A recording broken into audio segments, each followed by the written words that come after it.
Proyecto Cultural Maíz Radio. Un programa argentino e indo-latinoamericano. Entrevistas, poesía, opinión y debate. El programa del movimiento social y político Proyecto Cultural Maíz. Martes de 21 a 23.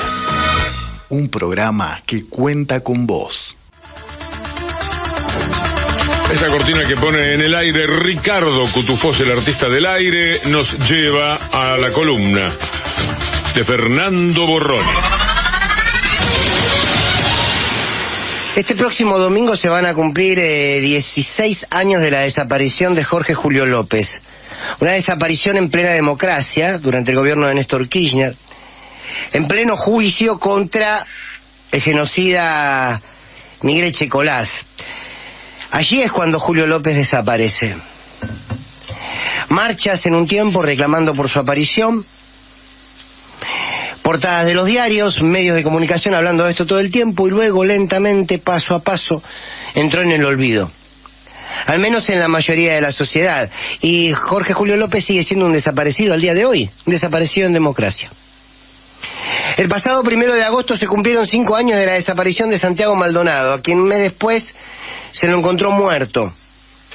Generó movilizaciones, generó portadas, zócalos de televisión y luego, poco a poco, entró en el olvido.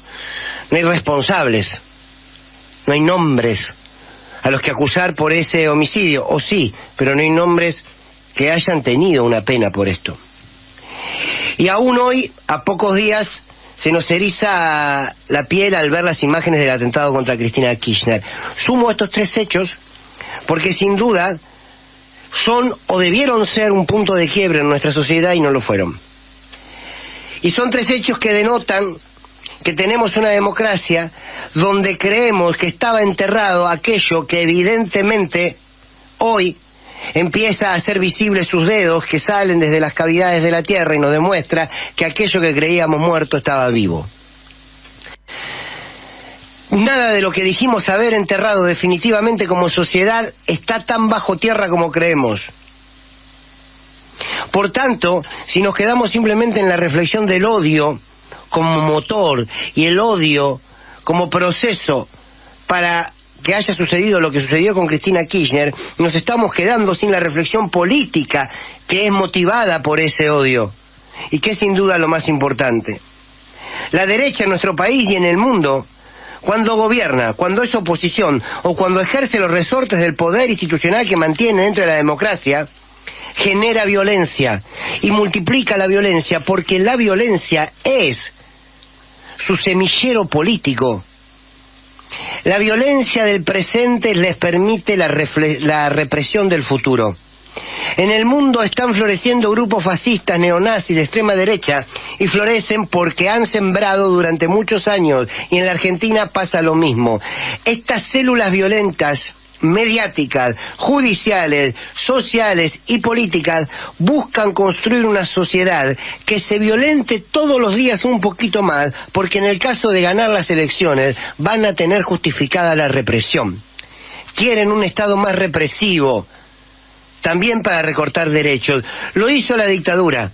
La dictadura cívico, eclesiástica y militar justificó el golpe de Estado, justificó la represión, la desaparición y la tortura. ¿Por qué? Porque decía que venía a terminar con una sociedad violenta a causa de la subversión. Subversión que al momento de dar el golpe ya estaba terminada. Sin embargo, generaron también los hechos violentos de la AAA para aquí, para luego poder llamar al golpe de Estado proceso de reorganización nacional. Construyo el escenario violento, tengo una sociedad violenta en todos sus matices, y luego entonces me pongo la capa de que vengo a ordenar, vengo a ponerle límite a esta violencia. Bien, solamente que aquellos que pueden generar estas condiciones son los que luego van a poner, insisto, el Estado en función de la represión. Me preocupa mucho lo que viene, porque parece que en esta democracia nada de lo viejo terminó de morir y nadie propone algo que vaya a nacer.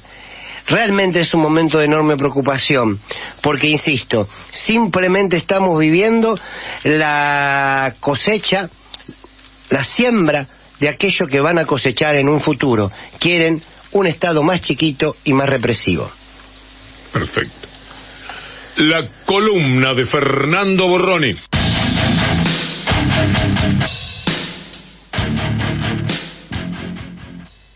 A veces, como en esta ocasión, nos encontramos con que alguien muy profesional como Fernando Borroni dice cosas que uno hubiera querido decir con sus propias palabras. Esta fue la columna de Fernando Borroni en el programa de Víctor Hugo, en la AM750. Y ahora les damos la bienvenida, una calurosa bienvenida a nuestros oyentes al programa del Proyecto Cultural Maíz, que dimos en llamar Pensamiento Crítico y Memoria, centrado en temas latino, indo, afroamericanos de la patria grande, que se emite por la querida Radio Rebelde y se replica los miércoles de 14 a 16 por www.radiopopul.ar, en el espacio de Pelusa. Traemos aquí temas políticos sociales del área de la cultura, de historia, de medio ambiente, de inclusión y actualidad. No somos un informativo, pero no escapamos a las noticias que hacen a las vivencias de nuestro pueblo. Emitimos mediante una aplicación de comunicación en red para no asistir tantos juntos a la sede de la Radio Rebelde en tiempos de pandemias. Hoy participa de nuestro programa Keila Jambra, feminista, Ariadna Zambucetti, dedicada a temas medioambientales, el profesor Roberto Paiva, Zulma Gómez, siempre atenta con sus aportes, Mary López y Rafael Solano en locuciones, Silvio Benítez en la gráfica del programa, con sus comentarios Gabriel Alonso, a quien hoy vamos a perdonarlo, tuvo su mujer un accidente y le deseamos muy pronta mejoría. Y quien les habla, Ricardo Con. Para comunicarse con nuestro programa pueden llamar al 11 2690 8496. 11 2690 8496. En los controles, nuestra operadora, Dayana Álvarez. Vamos a tener invitados hoy, Oscar Pacios de FIPCA y Proyecto Cultural Maíz, y Sofía Álvarez Rocha, que es parte de JCI, una organización internacional con presencia en más de 120 países que forma a futuros líderes. Y nos va a hablar, junto a Ariadna, de la problemática ambiental, esta vez en Bolivia. Vamos a escuchar un poco de música. Gracias, Diana.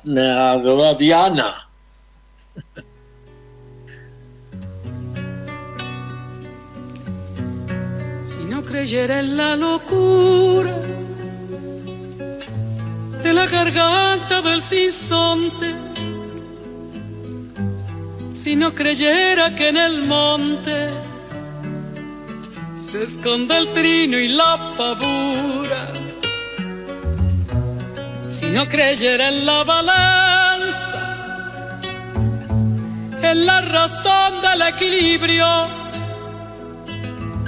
si no creyera en el delirio,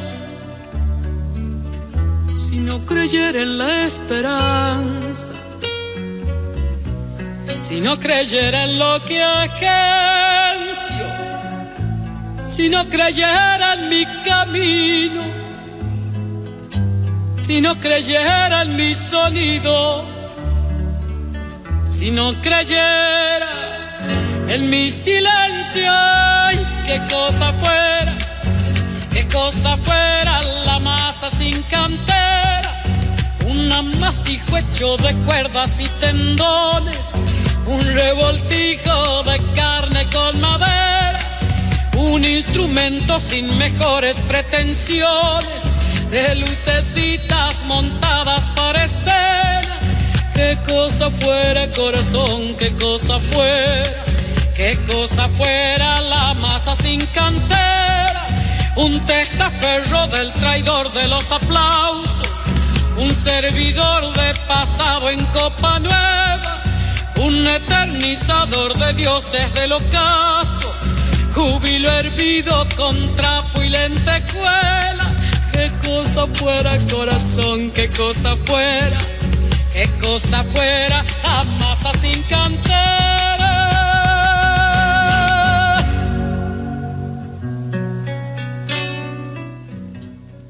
Si no creyera en lo más duro. El mes de septiembre es un mes repleto de efemérides y por eso queremos aprovechar el día de hoy que estamos reunidos para recordar un par de cosas, para ejercitar la memoria. Como nos dijo Cristina el otro día, los pueblos que no conocen su historia están condenados a repetirla. En 1971 Perón recibe en la residencia 17 de octubre, de Puerta de Hierro, España, el cadáver de su segunda esposa, Evita, que había sido secuestrada en la sede de la CGT poco después del golpe que derrocó Perón en 1955. En 1970, Salvador Allende, candidato de la Unidad Popular, gana las elecciones presidenciales de Chile.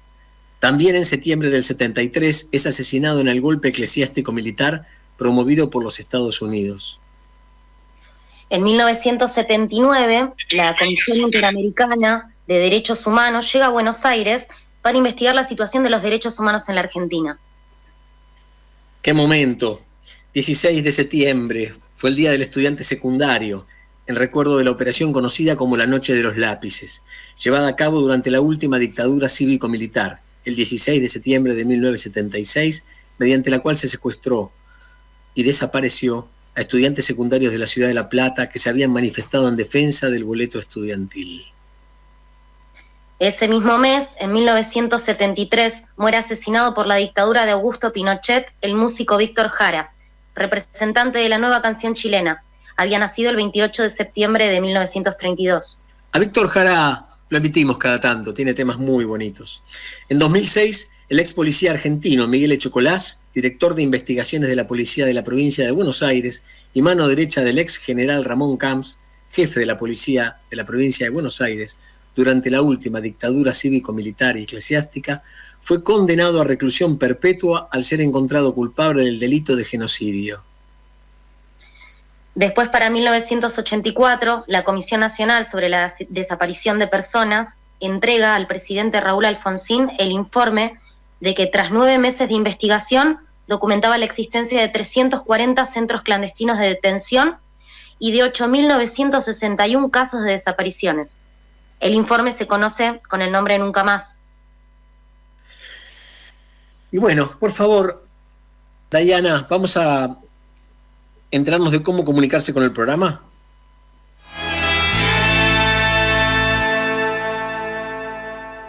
Para comunicarte con el Proyecto Cultural Maíz durante la emisión del programa, podés hacerlo llamando al 11 2690 8496.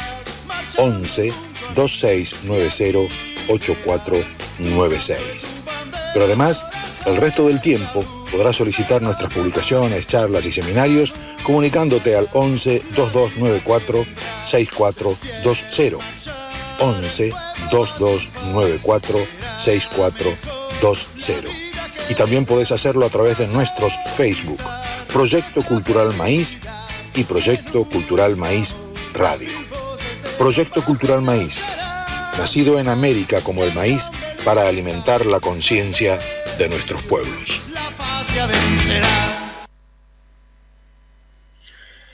Bien, habíamos invitado esta noche al economista Horacio Robelli. Sus obligaciones no le permitieron asistir, pero a cambio de su presencia vamos a leer un artículo que publicó El Cohete a la Luna, que tituló Digno de imitar. ¿Empezás vos, Keila? Dale. Existieron y existen otras estrategias para no solo beneficiar a los especuladores. Tras Pearl Harbor, los Estados Unidos entraron de lleno en la Segunda Guerra Mundial y presionaron sobre los países de la región para que participasen en la misma. El gobierno conservador de Ramón Castillo dudó y en las elecciones que debían realizarse en el 43 propuso como sucesor presidencial a Robustiano Patrón Costas, dueño del ingenio San Martín de Tabacal en Salta, vinculado a la Standard Oil y asiduo visitante de la embajada norteamericana. En el marco de esa situación, en junio de 1943, un grupo de militares nacionalistas, denominados GO, Grupo de Oficiales Unidos, entre los cuales estaba el coronel Perón, ejecutó un golpe militar, desplazando a Castillo y nombrando primero a Arturo Rawson y después a Pedro Pablo Ramírez, que como presidente provisional designó secretario de Trabajo y Previsión a Perón y vicepresidente de la República al general Edelmiro Farrell, los hombres fuertes de esa organización. Desde ese cargo, Perón armó una corriente de sindicalistas afines. Sumados a los trabajadores del interior con poca y nada de experiencia en el tema, ampliaron la agremiación de los trabajadores y lograron ser mayoría en la CGT. Tras el 17 de octubre del 45 y en elecciones libres y limpias, Pese a la intervención abierta y manifiesta de la embajada norteamericana, Perón es elegido presidente de la República a comienzos del 46. Ni bien asumió, ejecutó un progresivo plan a favor de los trabajadores, hizo aprobar y aplicar leyes de jubilaciones y pensiones, de vacaciones pagas, indemnización por despidos, prevención de accidentes de trabajo, jornada laboral de 8 horas, aguinaldo obligatorio, el Estatuto del Peón, creación de tribunales de trabajo, ley de asociaciones profesionales y convenios colectivos de trabajo.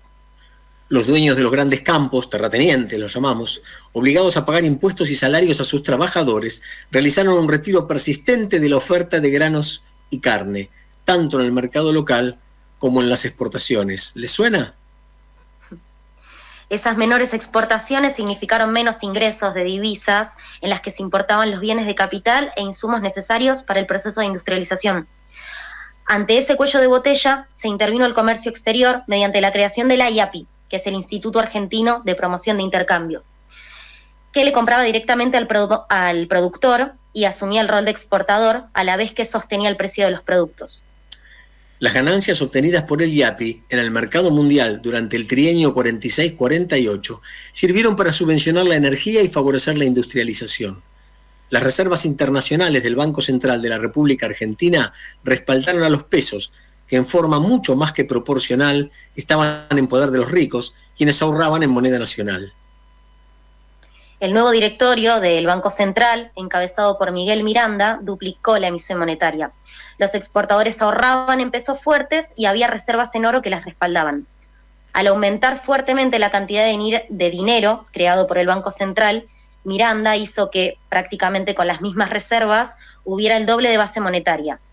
Esa parte creada de dinero se la dio en créditos blandos a bajas tasas de interés a los industriales y a los trabajadores. Con recursos generados por los exportadores, el peronismo impulsó la industrialización del país y, gracias al fin de la guerra, logró avanzar tecnológicamente y ponerse a la par de las naciones desarrolladas, incorporando ingenieros, técnicos, científicos y empresarios de los países derrotados, que tenían un alto nivel de conocimiento y experiencia. Y también empleó las acreencias que se tenían sobre Gran Bretaña, a la que nuestro país asistió en alimentos durante la guerra, y a cambio de esas deudas le compró los ferrocarriles. Además, se nacionalizaron los teléfonos, las usinas eléctricas, las empresas de gas, los puertos con sus elevadores, las plantas de servicios sanitarias, los seguros y los sillos de campaña. Así surgieron nuevas empresas estatales, como la Empresa Nacional de Energía, Yacimientos Carboníferos Fiscales y Gas del Estado.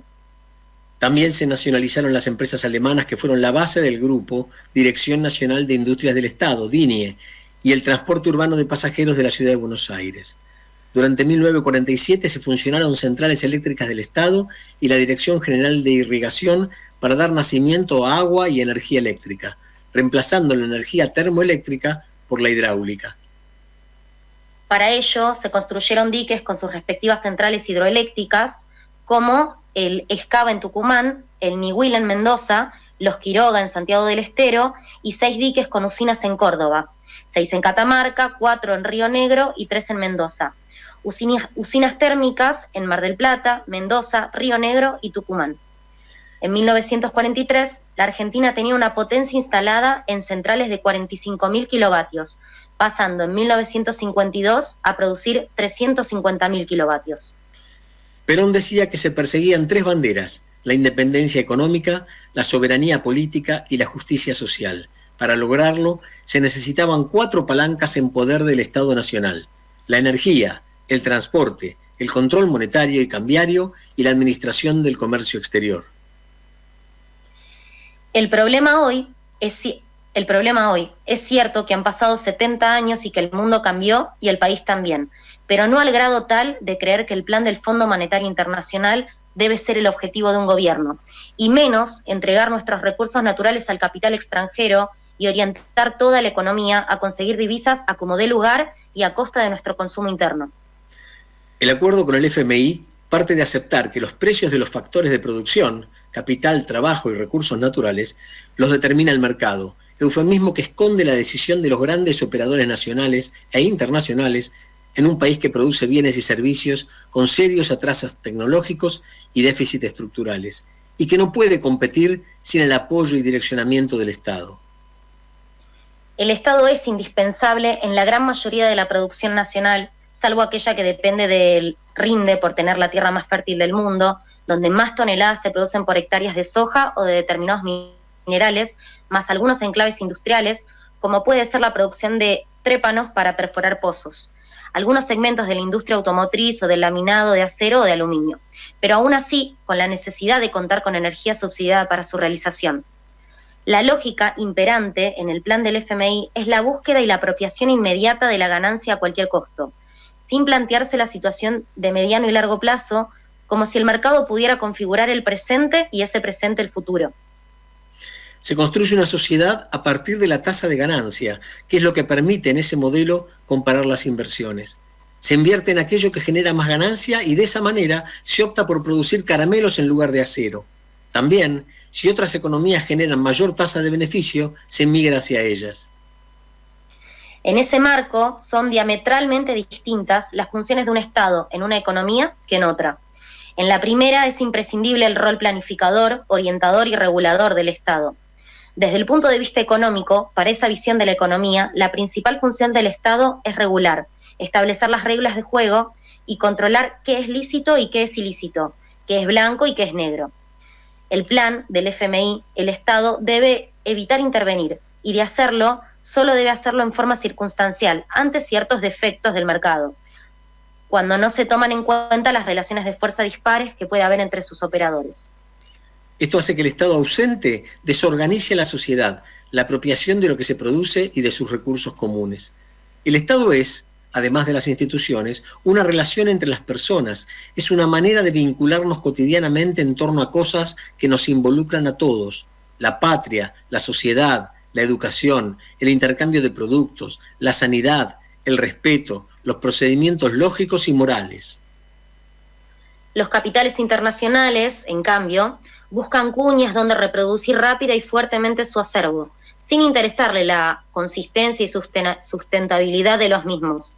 Su política es extractivista, petróleo, gas, minerales, y aprovechan la ventaja comparativa de las tierras fértiles a la par que se utiliza el endeudamiento para que la economía argentina se subordine a esas políticas. Es la lógica de la presión de los 5.500 productores de soja y de las grandes copiadoras y comercializadoras de granos para obtener un dólar de casi un 40% por encima del oficial. Que el gobierno haya cedido, en lugar de decirles no liquidaron en su momento, se les aumenta la tasa de derecho de exportación 10% por mes hasta que liquiden, implica la justificación de la medida con el mismo argumento que los acopiadores. El mismo es que la soja se vende al exterior casi en su totalidad, olvidando que la mayoría de los campos se arriendan en base al precio de la soja y que ese grano se utiliza en el forraje, afectando a la carne y a los productos lácteos, y en el corte del biodiesel de las empresas productoras locales, etc. Ingenuamente se puede creer que el 30 de septiembre de 2022 termina el premio a la especulación. La lógica que prima es que nos necesitan y por eso vamos a presionar con el resto de la soja retenida, que supera las 10 millones de toneladas, con el maíz, con el trigo, etc., sabiendo que existe una relación inversamente proporcional entre el tipo de cambio, precio del dólar, y el salario real. Si se dan más pesos por dólar, aumenta el precio de los alimentos y desciende el poder adquisitivo de todos los que tenemos ingresos en pesos. También se equivoca el gobierno si cree que se va a estabilizar el dólar, porque ofrece al capital extranjero el litio y los minerales raros de nuestra puna, o el petróleo y el gas de Vaca Muerta, e incluye la extracción de gas a 6.000 metros bajo el nivel del mar y a 307 kilómetros de la costa marplatense por la firma estatal noruega Equinor. O el acuerdo con Petronas, firma estatal de Malasia, para la construcción de una planta de gas natural licuado que contempla una inversión de 10.000 millones de dólares y que permitirá, cuando la planta de gas natural licuado alcance su capacidad máxima, exportar unos 460 barcos anuales, lo que hará de ese tipo de gas uno de los principales sectores exportadores y generadores de divisas del país. Se genera riqueza para afuera, en lugar de hacerlo para el desarrollo de nuestra industria, nuestra producción y nuestro consumo. Todo para conseguir el papel verde que emite la Reserva Federal de los Estados Unidos, que lo peor es que no se lo necesita, dado que, y acá enumera, primero, la deuda que se está pagando fue generada con evasión tributaria y fuga de capitales. 2. Segundo, Dale. 1 de enero de 2020 al 31 de julio del 2022 hubo un superávit comercial, las exportaciones superaron las importaciones, de 29.818 millones de dólares, que el Banco Central dilapidó. Dentro de ese monto deben contabilizarse 14.500 millones de dólares que el Banco Central le vendió a precio oficial. Hablamos de 62 pesos en diciembre del 2019 a los 135 de julio del 2022, a un grupo de grandes empresas por supuestas o reales deudas, cuando la mayoría de ellas son las principales compradoras y fugadoras de divisas durante la gestión de Cambiemos. El gobierno cierra el circuito con otra vuelta de suba de la tasa de interés, con lo que la situación se torna insostenible. Sumado al descontento popular, esto augura nuevas y más profundas crisis que se irán repitiendo sistemáticamente mientras cae la producción e incrementa la pobreza. La palabra clásico significa digno de imitar. Nuestros gobernantes deberían leer a Maquiavelo en El Príncipe cuando asevera: porque, puesto que los hombres avanzan casi siempre por los caminos que otros han trazado y proceden en sus acciones imitando lo que otros han hecho, y puesto que es imposible mantener exactamente el mismo camino y alcanzar el mismo grado de virtud de aquellos a los que imitas, un hombre prudente debe tomar siempre los caminos que han seguido los grandes hombres e imitar a los que han sido más ilustres, para que, si sus capacidades no llegan a igualarlos, por lo menos se le parezcan un poco. Esta lectura que hacemos, ¿no?, del escrito de Horacio Rovelli me parece tan claro, tan docente. ¿Qué opinas, Roberto? ¿Qué no puedo opinar? Acá se sintetiza en la palabra de Rovelli, a quien vengo siguiendo ya desde hace tiempo, el nivel de información que tiene y que dispone, y que le da un uso espectacular realmente, ¿no? Muy adecuado, muy justo, pero la información sola no alcanza, no basta. Información significa no formación, o es decir, no significa formación. En cambio, sí, la formación de alguna manera le permite manejar esos recursos de la información y adecuarlos a sus necesidades y a sus interpretaciones y a sus marcos teóricos. Por eso, en él se da la información y la formación, cosa que no es tan común en personajes, sobre todo, que están más vinculados con la economía. Ustedes saben que todo el plano de lo económico, lamentablemente, pero no por casualidad, siempre hace como abstracción del modelo supuestamente económico de oferta, demanda, de interés y otras categorías que usan, y dejan de lado, como siempre, el aspecto de lo social y lo político a veces. Entonces, desde ese punto de vista, Rovelli me parece que es uno de los no muchos que aporta valiosísimas conclusiones y sobre todo diagnósticos primero y conclusiones después, ¿no? Y alternativas. De alguna manera divide, me parece que la charla que dio Rovelli y esto que acaban de leer sintetiza como dos momentos diferenciados. Por un lado, la decisión política de Perón y su grupo, porque Perón no estaba solo, era un estadista brillante, pero no estaba solo. Ahí nombraste recién, creo, Keila, a Miranda. Miranda era un comerciante de muchísimos recursos económicos y de una capacidad para resolver problemas inmediatos impresionante, y Perón lo reconocía totalmente. Tiene muchas anécdotas con Miranda, justamente, y Miranda fue el que consiguió los mejores precios para la compra de los ferrocarriles ingleses y hacerlos estatales, por ejemplo. Pero tiene un montón de acciones más. Y desde este punto de vista, Perón, si bien es cierto que tenía ese equipo, tuvo algo que fue fundamental en ese momento, que fue la decisión y la sorpresa. Porque en ese momento todavía no estaba tan preparado, venía todo el tema todavía el momento final de la Guerra Mundial, donde había ocupado el terreno político y estratégico de toda Europa y Estados Unidos para resolver la cuestión.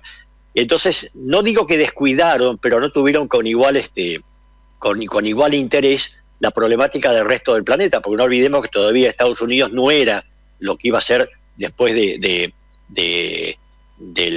los acuerdos de paz y todo lo demás, ¿no? El acuerdo de Bretton Woods, ahí lo puso Estados Unidos como primera potencia mundial, ya desalojando definitivamente Inglaterra. Pero digo que tenía que hacerlo Perón y con su grupo, pero además había que hacerlo, no era fácil. Y el proyecto de Perón creo que lo conocemos, por lo menos todos. Perón nunca estuvo con el capitalismo, es más, formó justamente la idea de un Estado nacional de corte capitalista. Lo que no aceptaba Perón, lo que nunca aceptó, y en sus últimas instancias, fue el imperialismo, que es diferente. Es decir, estaba en contra del imperialismo y por ese motivo la constitución de un Estado nacional capitalista en América Latina era muy urticante para las potencias europeas que ya se estaban dando cuenta de lo que pasaba. Recuerdan Churchill, ¿no? Cuando dijo, hay que acabar con Perón y con lo que representa. ¿Por qué? Porque era un posible contendiente, un posible competidor en estos lugares tan alejados del sur, ¿no? Entonces, desde ese punto de vista, Perón contó con la sorpresa, la decisión política, su ingenio para ligarse con un grupo de gente fenomenal y buscar una alianza con los sectores de la burguesía nacional para fortalecerlos y para desarrollarlos en ese plano, como burguesía nacional. Bueno, hay que esperar al año 52-53 para darse cuenta que esto, de alguna manera, se rompió. Ahora, vos fíjate qué clara tiene la estrategia la potencia, porque aún a pesar de que Perón era un ferviente anticomunista, tampoco lo defendían en ese campo. Quiero decir, no era un aliado por ser anticomunista, sino lo consideraban un peligro por ser independiente. Competidor. Tal cual. Competidor. Y no lo iban a aceptar. Varios me dijeron en su momento, cuando teníamos charlas de este tipo, un economista afamado, que lamentablemente ya no está con nosotros, pero me contaba que el problema de Estados Unidos y de la Europa de ese momento, y aún después, no era en realidad el socialismo o el comunismo, como quieran llamarlo. Les quedaba claro que eran cada uno de esos de esas representaciones. Estaban en contra justamente de un modelo que de alguna forma pusiera en peligro o por lo menos fuera de carácter nacional en una época donde justamente las potencias lo que menos eran nacionalistas, eran ya expansionistas y eran de alguna manera desde el punto de vista comercial y económico voraces para tomar mercados, para ocupar mercados. Y cualquier país que se cerrara un poco para proteger, proteccionismo puro, no les gustaba ni medio. Por eso el libre mercado para ellos era la bandera de avance contra esta otra política de proteccionismo. Curiosamente, los demás países, para llegar a ser lo que fueron, salvo Inglaterra, todos fueron proteccionistas. Y nunca nadie más fuerte como proteccionista que Estados Unidos, y que Alemania, y que Japón. Inglaterra lo fue también en su momento, ¿no? Lo fue, pero digamos fue la que más se mantuvo dentro del libre cambio. Pero Estados Unidos... Bueno, y muchas veces también lo que se intentó fue de alguna manera traer modelos políticos de otros países directamente acá a Latinoamérica, y creo que lo que justamente el peronismo logra es generar un modelo capitalista también, pero con una incidencia total del Estado, con la idiosincrasia de la Argentina. O sea, no hay otro modelo político que se repita en otra parte del mundo. Supo de alguna manera condensar todo eso. Alguien podría decir que tenía un fuerte componente fascista también, ¿no? La organización social que planteaba el peronismo. Es discutible. Mira, digamos, algo, a ver, si tenía algunos parecidos, sobre todo en el plano de la forma de representatividad, por ejemplo, ¿no? Pero en realidad el modelo fascista, por ejemplo, hablamos del italiano, que es el más conocido, ¿no? El fascismo italiano anuló todas las formas de representación institucional. O sea, claro, estaba cerrado el Congreso, no funcionaban el resto de los poderes de igual manera, y en la persona del Duce, ahí estaba todo centralizado, el espectro político y desde luego las decisiones fundamentales. En realidad, Perón nunca abolió al Parlamento, nunca abolió, digamos, al Congreso, nunca abolió las formas de juridicidad, o sea, Claro, los tribunales, todas las instituciones tradicionales del sistema político burgués no las tocó demasiado, desde luego, insinuaba con claridad acerca de su política y la ponía por encima de estas instituciones que, de alguna manera, si bien no les gustaba ni medio a muchos, desde luego, sobre todo en el plano de lo jurídico, no les gustaba mucho el planteo de Perón, pero, digamos, acompañaban en algún momento sin inmiscuirse demasiado.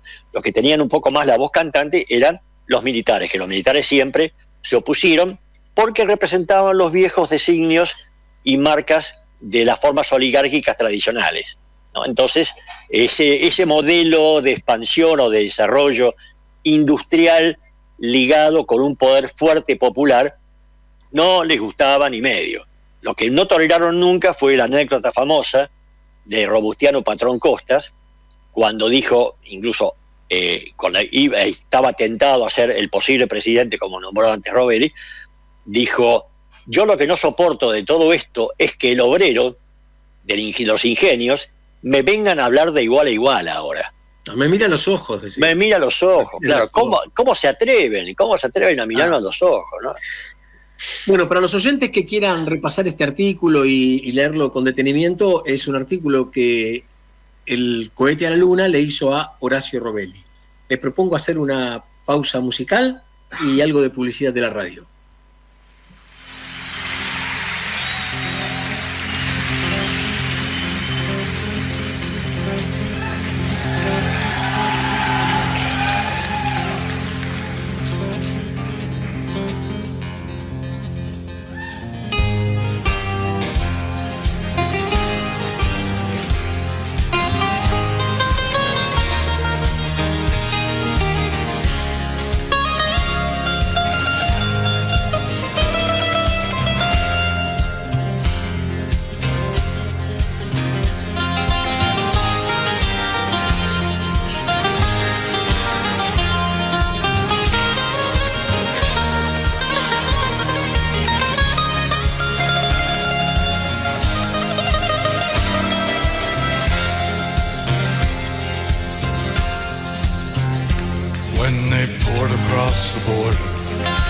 Caution to surrender, this I could not do. I took my gun and I vanished.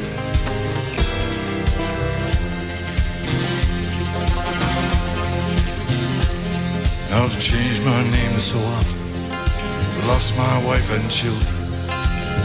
Vous qui le savez, effacez mon passage.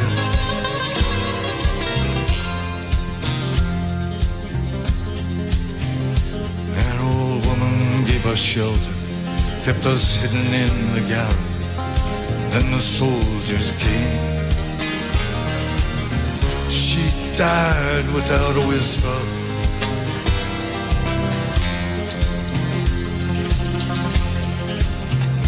There were 3 of us this morning. I'm the only one this evening, but I will go on. These frontiers are my prison.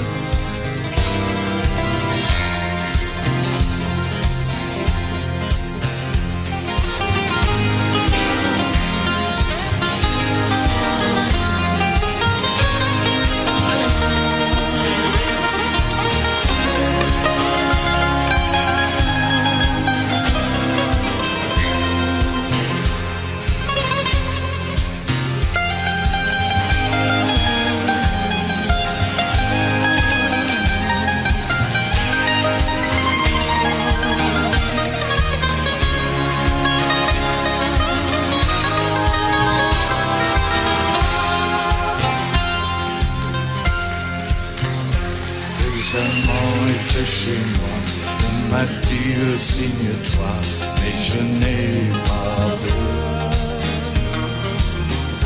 J'ai repris mon âme.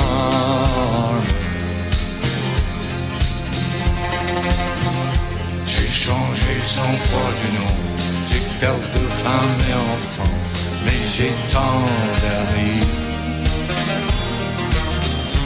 c'est la France entière.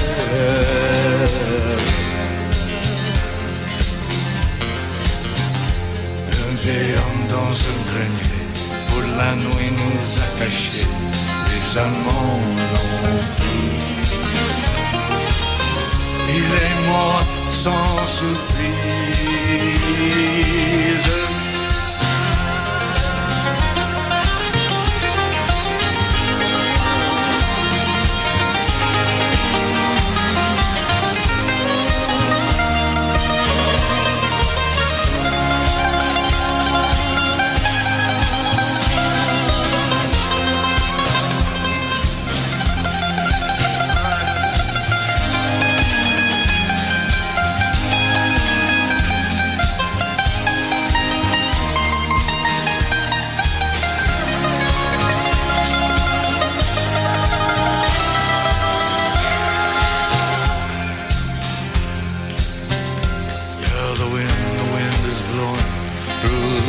The wind is blowing, freedom soon will come.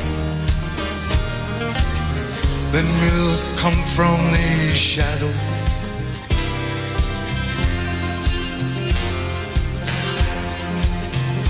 Yeah, the wind is blowing, through the graves the wind is blowing. Freedom soon will come. Then we'll come from these shadows, I mean, these very shadows.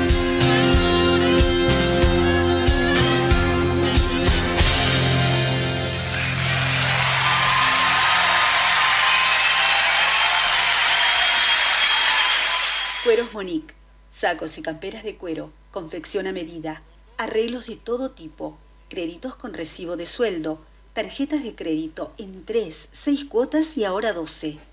Avenida Santa Fe, 3312, cuarto piso C, Cava.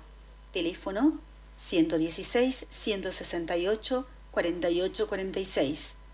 Cueros Monique. Con Propiedades, con K, la inmobiliaria compañera. Instagram, @conpropiedades con K. Avenida San Martín, 1802, esquina 3 Arroyos, Cava, 4581-0047. Mail info @conpropiedades.com.ar. Desde 1938, seguridad en sus operaciones inmobiliarias. Aprende a navegar con Escuela Barracuda y disfruta de nuestros ríos y del maravilloso delta. Escuela Náutica Barracuda. Cursos de navegación deportiva, clases teóricas y prácticas al alcance de todos. Escuela Náutica Barracuda, con K. Llámanos al 115-752-2851 o buscando en redes sociales @Escuela Barracuda, con K.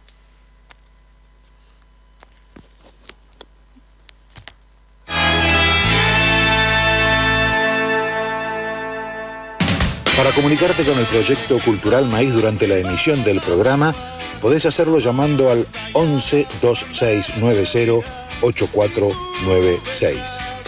11 2690 8496. Pero además, el resto del tiempo podrás solicitar nuestras publicaciones, charlas y seminarios comunicándote al 11 2294 6420. 11 2294 6420. Y también podés hacerlo a través de nuestros Facebook, Proyecto Cultural Maíz y Proyecto Cultural Maíz Radio. Proyecto Cultural Maíz, nacido en América como el maíz para alimentar la conciencia de nuestros pueblos. La patria vencerá. Y ahora el pueblo que se alza en la lucha con voz de gigante, gritando adelante. El pueblo unido jamás será vencido. El pueblo unido jamás será vencido.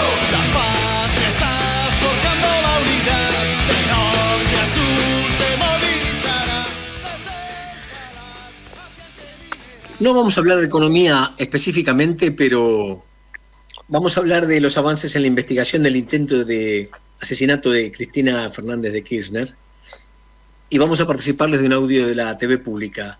De todas maneras, es imposible separar el intento de desaparición física de la líder de una gran parte de la sociedad, de los intentos reiterados de aplicar una política económica lesiva para los intereses populares, ¿no?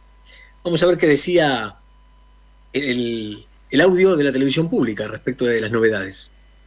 Momento de cambiar de tema porque se cumplen 16 días del atentado de magnicidio a la vicepresidenta Cristina Fernández. En las últimas horas declaró el último detenido, me refiero a Gabriel Nicolás Carrizo. Lo hizo durante más de 3 horas, todo esto por haber participado, que él se lo negó, de la planificación del atentado y aseguró que los mensajes incriminatorios detectados en su teléfono celular fueron simplemente una broma para un familiar de ideología kirchnerista. El presunto líder de la banda de los Copitos solo respondió preguntas de su abogado Gastón Marano. El letrado era asesor del senador de Juntos por el Cambio, Ignacio Torres, pero fue desvinculado por el propio legislador en las últimas horas del día de ayer, luego de que se hiciera público su relación laboral en el Parlamento.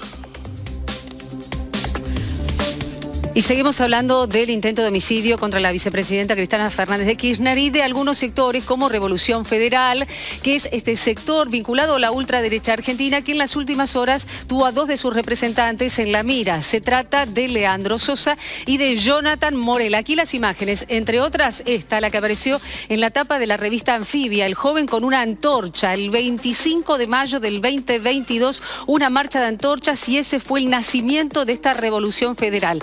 Entre otras cosas, en la revista Anfibia y en otros reportajes le preguntan a Morel qué pensaba del intento de magnicidio. Respondió que se trataba de una locura total, pero no negó su vínculo desde la carpintería donde trabaja con, entre otras cosas, agrupaciones que están en contra del kirchnerismo. El Todos Muertos o Exiliados, que apareció en la Plaza de Mayo, lo reivindica como propio, y además también el tema relacionado con un financiamiento para la construcción de muebles con un fideicomiso relacionado con la familia Caputo. Sobre el tema, hablamos con el Centro Simón Wiesenthal, esta institución histórica de la Argentina y del mundo relacionada a documentar la historia del Holocausto, pero también de los vínculos con las agrupaciones de ultraderecha. El lenguaje de odio es un lenguaje que existe y que cuando, digamos, uno de mis jefes lo dice muy claramente, es como el mercurio de los termómetros, es decir, cuando vos lo tenés y la situación está tranquila, tiene una determinada temperatura. Cuando la situación empieza a caldearse por alguna razón, se expande y busca estar en otros terrenos o llegar a, digamos, a intoxicar otros lugares a donde no tenía llegada. Este lenguaje que va buscando la incitación a la violencia y a buscar determinadas acciones concretas prohibidas por la ley, sí, claramente tienen raíz en los movimientos extremos, tanto de la izquierda, de la derecha, pero generalmente en aquellos que no se sientan a discutir. Atomwaffen es el nombre, teóricamente la traducción es división atómica. Remite eventualmente a las palabras alemanas o a la iconografía nazi existente durante la guerra, pero es utilizada en general por grupos neonazis en distintos lugares del mundo.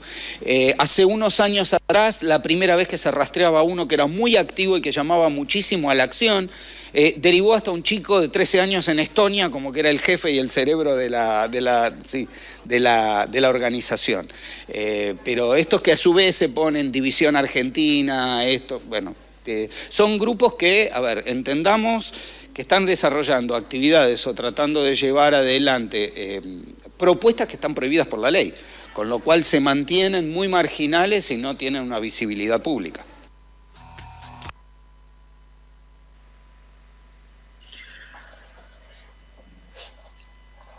Si ya estamos en el aire, quiero decir, se está generando un ambiente violento, y hoy decía Borroni en el inicio de nuestro programa, ¿no? Este ambiente violento, suponemos, tiende a generar primero un balance, un contrabalance. Cuanto más a la derecha se ponen las actitudes violentas, más se corre el centro hacia la derecha.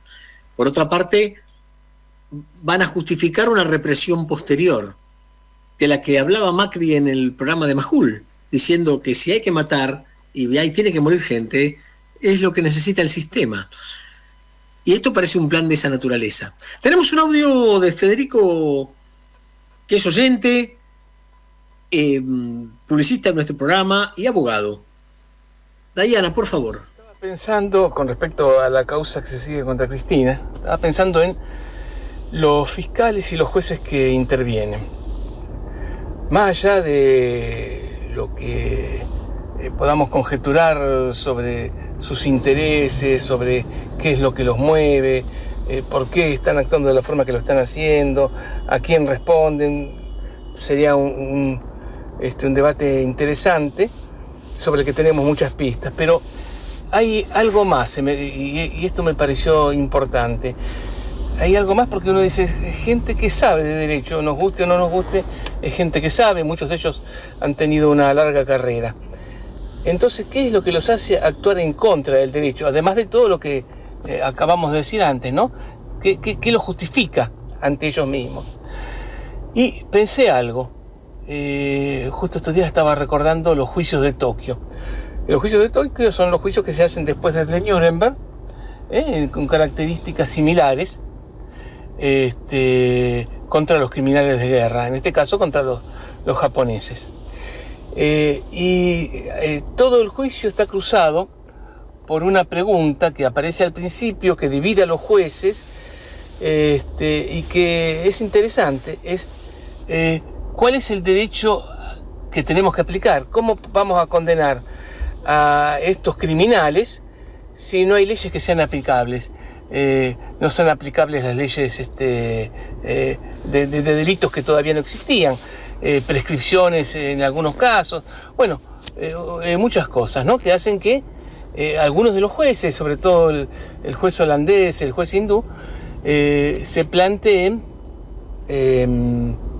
cuál es el derecho que tienen para estar juzgándolos, si se los puede condenar, y si eso no es si condenarlos sin cumplir a rajatabla con el derecho no es un mal precedente.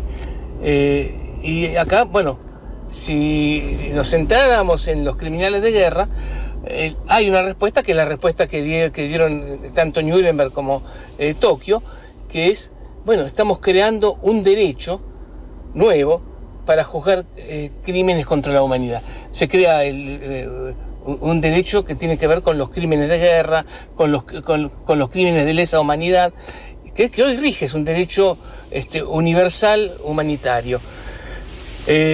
Obviamente en el caso de Cristina no es eso, pero esta gente se encuentra imbuida de un misticismo que les hace creer que ellos están creando un derecho para juzgar a una corrupción homérica, a una corrupción que nunca se ha visto, a una corrupción que condenarla los va a convertir en héroes, pero no en héroes argentinos, en héroes mitológicos. Yo creo que esa es la respuesta a por qué actúan como actúan, por qué se apartan de la ley y del derecho de la forma en la que lo hacen. Interesante planteo el que hace Federico. ¿Cómo te suena, Keila? ¿Cómo te suena, Roberto? Bueno, yo estaba pensando varias cosas en relación a lo que hablábamos antes de este audio y el actual.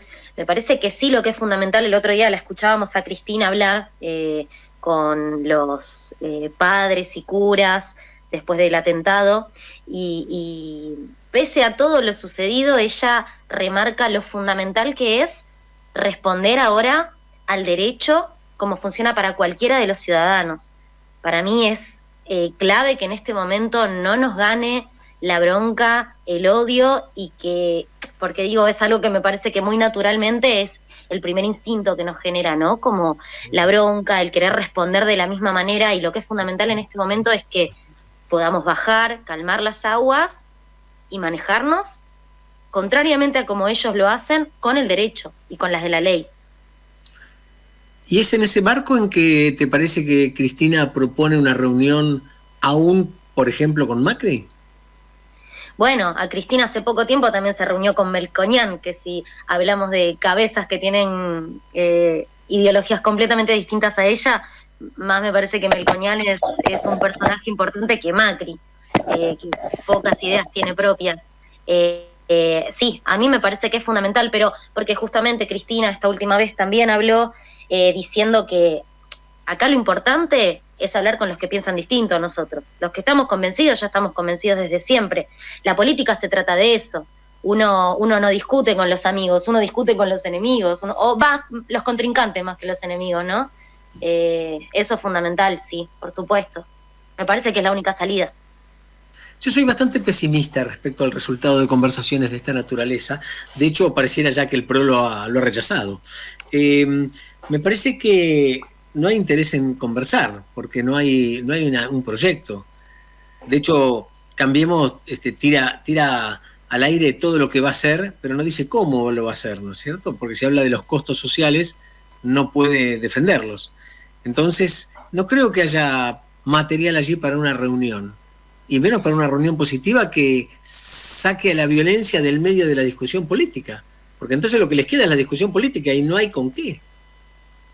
Sí, para mí estas cuestiones son más una imagen que se da afuera al electorado, a la gente, porque al fin y al cabo, dentro de la política estas reuniones siempre se dan.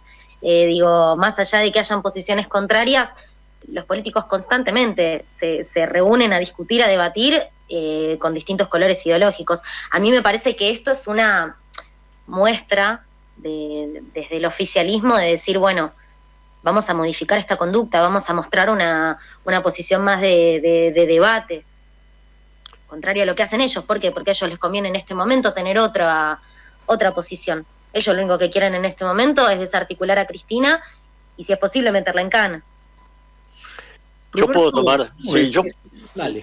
Mira, no, yo puedo tomar lo que dice Keila y es correcto desde una parte del discurso de Cristina. Creo que ella de alguna manera se aviene a los dictados de la ley, es una mujer de derecho y obviamente trata de recuperarlo en todas sus facetas.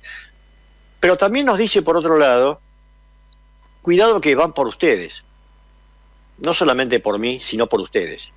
Entonces ahí es como que hay una especie como de casi una contradicción, porque por un lado, de alguna manera a través de un criterio principista, legalista, del orden, se le va a oponer la amenaza por parte del otro sistema, del sistema que tiene sin ninguna duda el grupo Cambiemos, que no se encarna solamente en la figura de Macri, que van por todo y no les interesa. Entonces, para ellos la política no es ni más ni menos que un instrumento de otro tipo de políticas que tiene que ver más con la empresa, con lo empresarial.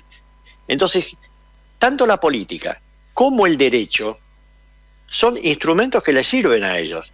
Por lo tanto, pretender o creer que se puede hablar con esta gente, a mí me parece que es un esfuerzo, te diría, en el mejor de las palabras, inútil. Y además, bueno, pero te digo... Fíjate, sí, perdóname. No, está bien, seguí. No, te hago una sola acotación porque era en relación a lo que venías diciendo, para que vos me contestes lo que opinás. Fíjate que aún así, diciendo que vienen por nosotros, en realidad lo que está haciendo es sacarse ella del centro y decir, es la democracia lo que está en peligro. ¿Eso qué hace? Que gente tanto oficialista como de la oposición pueda sentirse identificado con ese discurso. Cristina es una persona que siempre tiene una mirada en el futuro en la política, ¿no? Y eso nos lo ha dejado claro en un montón de circunstancias. Decir eso hace que tanto quienes están más de acuerdo con ella como quienes no tanto puedan decir, bueno, es verdad que esto es un atentado a la democracia. ¿Entendés? Es alguna manera de unificar. En consonancia con lo que dice Keila, un oyente, Susana, dice, comparte con vos, Keila, esta posición de que Cristina supo siempre que no aceptaría, y es un mensaje para mostrarse afín con un mensaje de componenda, ¿no? De amor y reconciliación, un mensaje antiodio.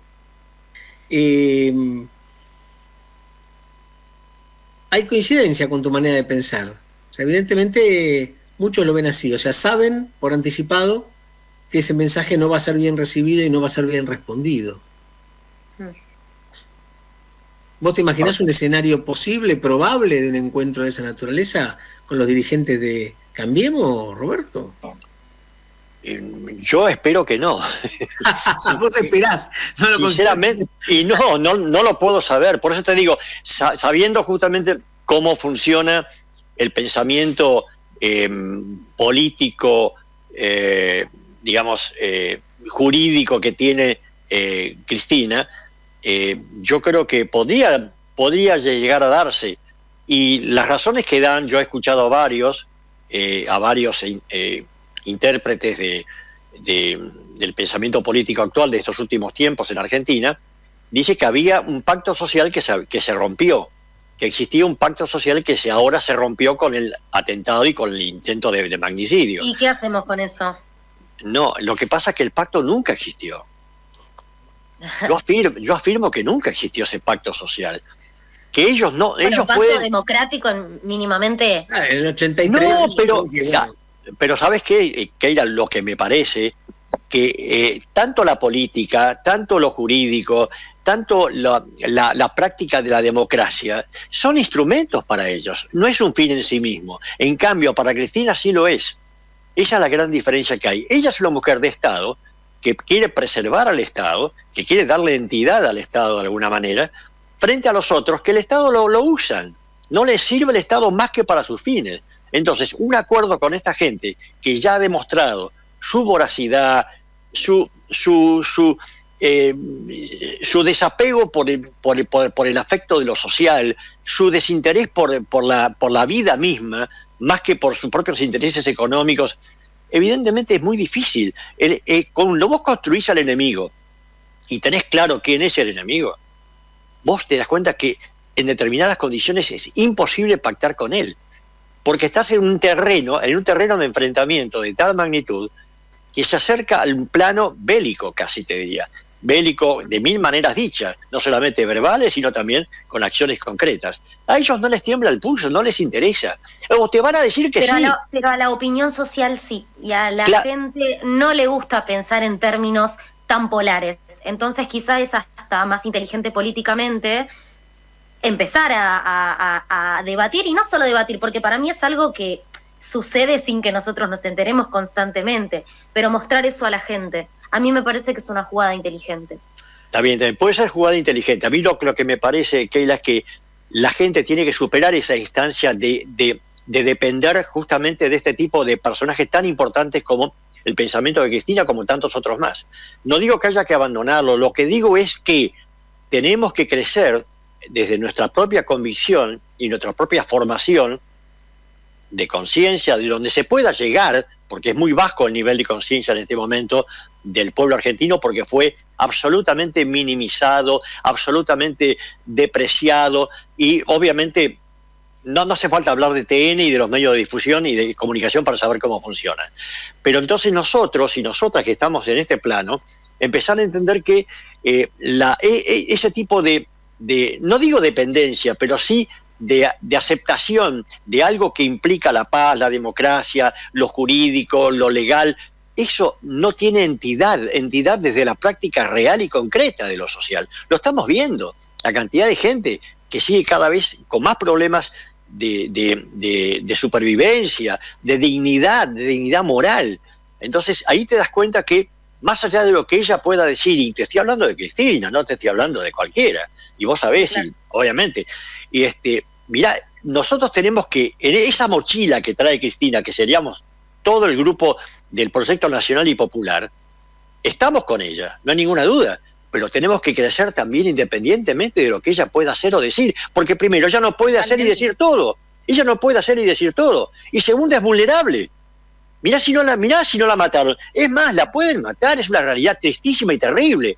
Por eso te digo que nosotros tenemos que empezar a pensar también en nuestro propio crecimiento y en saber cómo funciona el aparato político, este tipo de gente que estuvo durante 4 años y que viene pergeñando toda la estrategia del Departamento de Estado norteamericano, de los valores más terribles de la derecha argentina. Esa gente son los que están triunfando, con las armas más terribles, ¿no? Roberto, creo que llegamos al meollo del asunto, ¿no? Y es la construcción desde abajo. Claro. Porque al líder la pueden matar, también se puede equivocar. Claro. También se puede equivocar. Claro, hay una crisis de representatividad, esto lo venimos hablando. Una crisis de las instituciones, una crisis de representatividad, una crisis del sistema que se supone republicano, que tendría que cubrir todas las necesidades y no las cubre. Entonces es muy complejo, pero tiene una sola solución: construir desde abajo. Hay una idea de reforzar lo que significan los principios de comunidad, que si bien en este momento se hacen presentes en cuentagotas, es robustecer justamente desde ese punto de vista la posición de la gente que en este momento está en esas circunstancias, en ese lugar. Y el peronismo es muy particular en este caso, porque todos son peronistas. La CGT es peronista. Decirles que no. La CGT formal me refiero, ¿no? La CGT es peronista. Los grandes dirigentes que en este momento se sacan fotos incluso con el enviado de la embajada norteamericana, también son peronistas. Carlos Menem era peronista. Hay tantos peronistas como peronismos puede haber, pero nosotros y nosotras de alguna manera trascendemos eso y hablamos de un proyecto nacional y popular. Si lo puede encarnar el peronismo como elemento histórico, me parece fundamental usarlo, porque el peronismo es único y no se puede explicar la historia argentina sin peronismo. Esa es una realidad. Pero hay que construir. Pero hay que construir desde abajo, desde donde se pueda. Tal cual. Bueno, nos piden una pausa. Vamos a ella.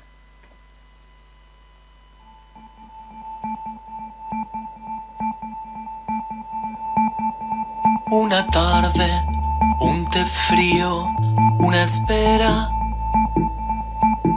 Y esta casa buscando tu presencia. Te espero entre los discos, los libros y la radio. Te espero como siempre te he esperado. Quéreme como la tierra quiere al agua. Quéreme como en el mar esa mañana. Quéreme que las disculpas se han perdido, como perdida estoy sin voz. Y tengo frío. Quéreme, mis pasos van por la vereda. Quéreme, sé que tu casa queda cerca. Quéreme, hay una luz en tu ventana, pero tu sombra está, mi amor, acompañada.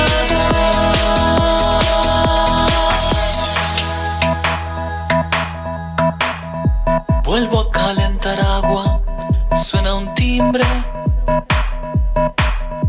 pero otras manos, otras puertas abren.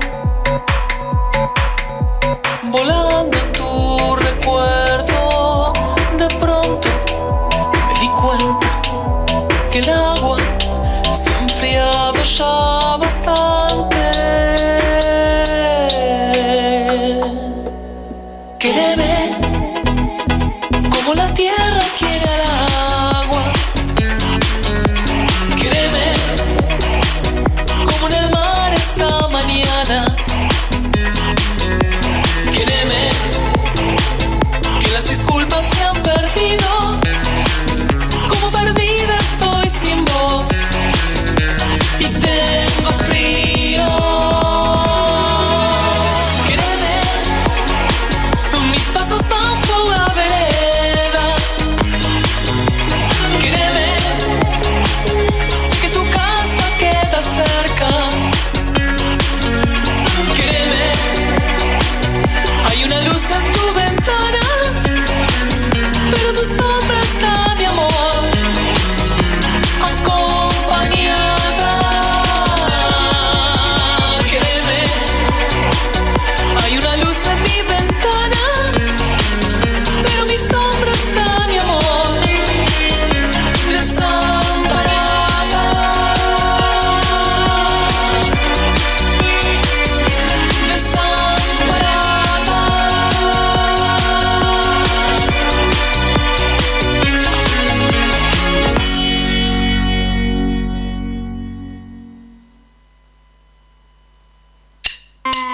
Volvé a escuchar las entrevistas de La Rebelde en nuestro nuevo canal de YouTube.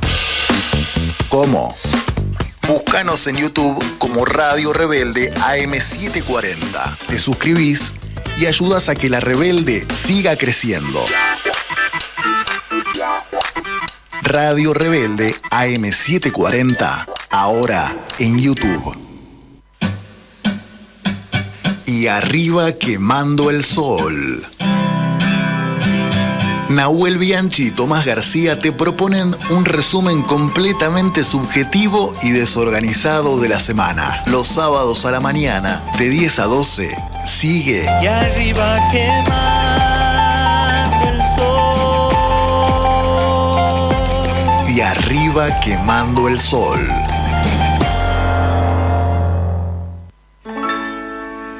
En el laberinto. Manías, música y propuestas siempre por arriba.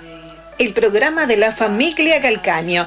Eric padre, Alfredo y Eric hijo, pensadores nacionales y populares. En el laberinto. Con la coordinación de Néstor Picone, produce Federico García Blaya. Ordena al aire Elisabetta Machado, de lunes a viernes a las 11 horas. Los Calcaño juntos en el laberinto. De Zurda, la trinchera de ideas del Partido Comunista Congreso Extraordinario. Con la conducción de Luciana Revas, Luciana Perlo Pereira y Federico Flumini.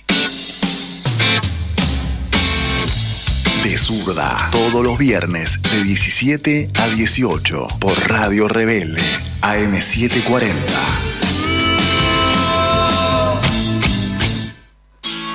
Pueden robarte el corazón. El amor es más fuerte. El amor es más fuerte. Porque no todo se compra y no todo se vende.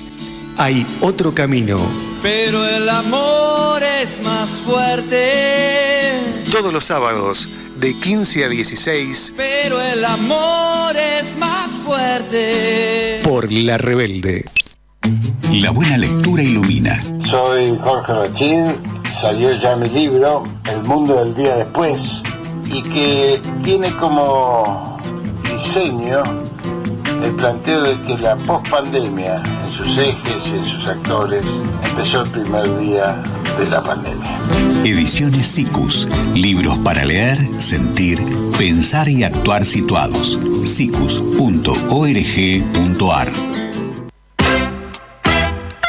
Radio Rebelde. El futuro es nuestro, el futuro es nuestro, el futuro es nuestro, el futuro es nuestro. La radio de todos. Radio Rebelde. La radio de todos. Y ahora el pueblo que se alza en la lucha con voz de gigante, gritando adelante. El pueblo unido jamás será vencido. El pueblo unido jamás será vencido. La patria está forjando la unidad. De norte a sur se movilizará. Desde el salar hacia el mineral, al bosque austral. Unidos en la lucha y el trabajo irán. La patria cubrirá su paso ya, anuncia el porvenir.